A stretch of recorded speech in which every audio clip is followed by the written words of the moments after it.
reading friends. How are you all doing? Welcome back to Wonder Stories and Songs by Miss Harpreeet. And do you see what I have on my head today? Well, that will tell you a clue about the story I'm going to read today. What do you think I look like today?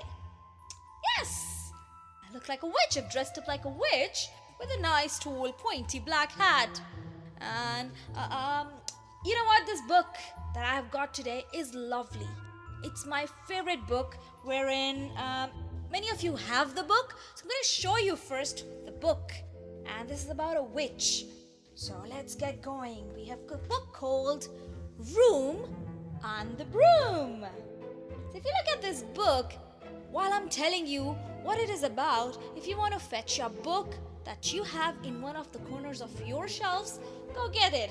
Else, once we finish, you can ask your mommy and daddy to get one and you can read it. I'm sure you'll love rereading this book and have fun because they're beautiful illustrations and lovely rhyming scheme Julia Donaldson has put in her book. So let's look at the cover page. So that's the front cover. We've got a lovely night sky here with the back cover, the spine of the book, and the title that says Room on the Broom. This book is written by Julia Donaldson and illustrated and beautifully drawn pictures by Axel Scheffler. Look at the picture on the cover. We've got a lovely night sky, like I already said. There's a nice moon, a witch, a cat, and what all does the witch need? There's a magic wand which everybody wonders if they ever had in their hand. We've got a lovely broomstick and, not to miss, a cauldron. It's like a pot, a real big one, wherein she mixes everything and does her magic. So let's see. The Room on the Broom. Let me show you.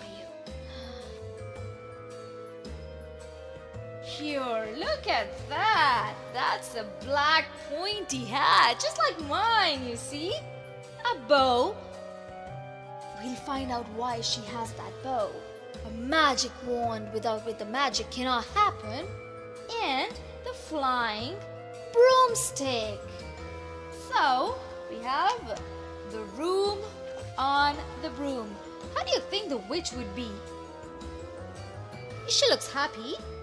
Do you think she's a mean, wicked witch?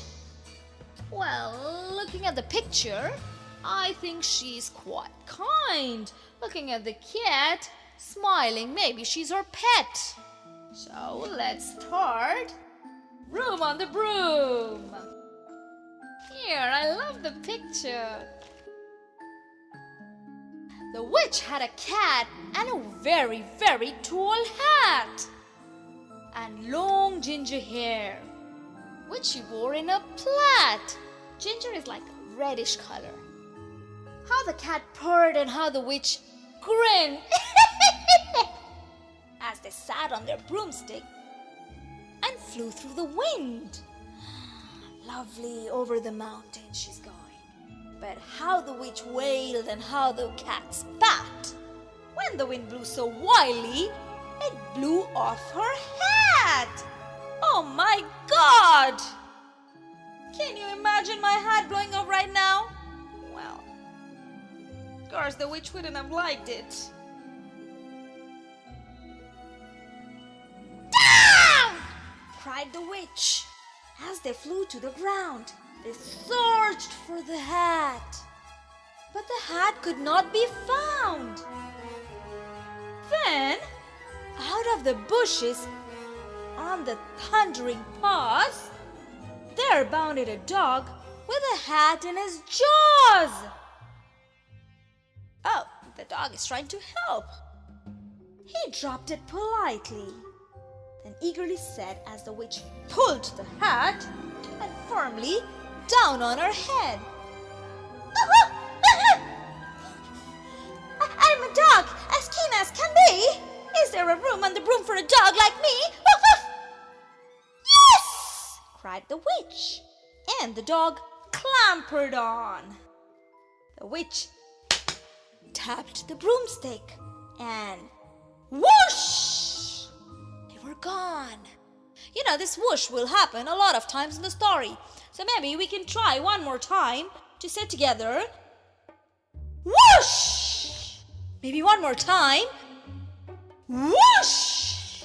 Yes, you got that. So next time when there's time for whooshing, why don't you say it with me? Look at that. Over the fields and forests they flew. The dog wagged his tail and the stormy wind blew. The witch laughed aloud and held onto her hat, this time being careful it doesn't fly.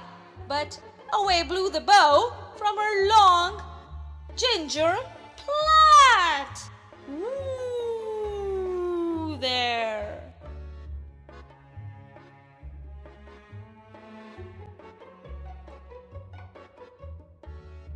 I fell somewhere in the forest. Down! Cried the witch. And they flew to the ground. They searched for the bow, but no bow could be found. Then out from a tree, with an ear-splitting shriek, there flapped a green bird with a bow in her beak. She dropped it politely and bent her head low, then said as she witch-tied the plate in a bow, "I'm a bud, as green as can be. Is there a room on the broom for a bud like me?" "Yes!" cried the witch. So the bird fluttered on. The witch tapped the broomstick and, ready? Whoosh! They were gone.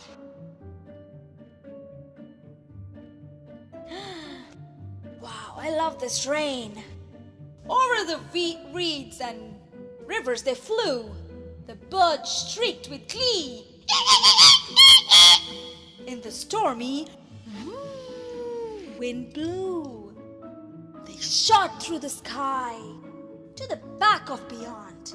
The witch clutched her bow and let go of her wand. There! Down!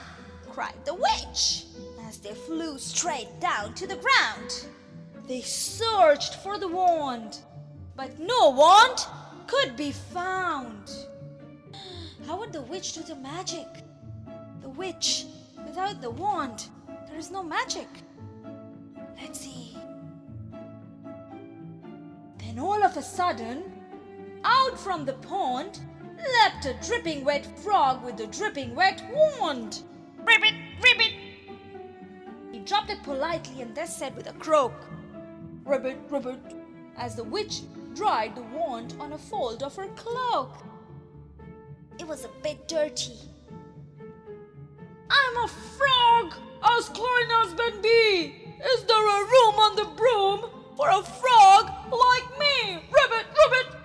"Yes!" cried the witch. So the frog bounded on. The witch tapped the broomstick and whoosh!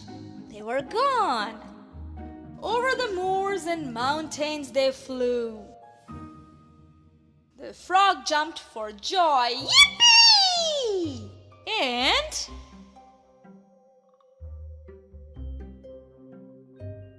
the broom snapped in two.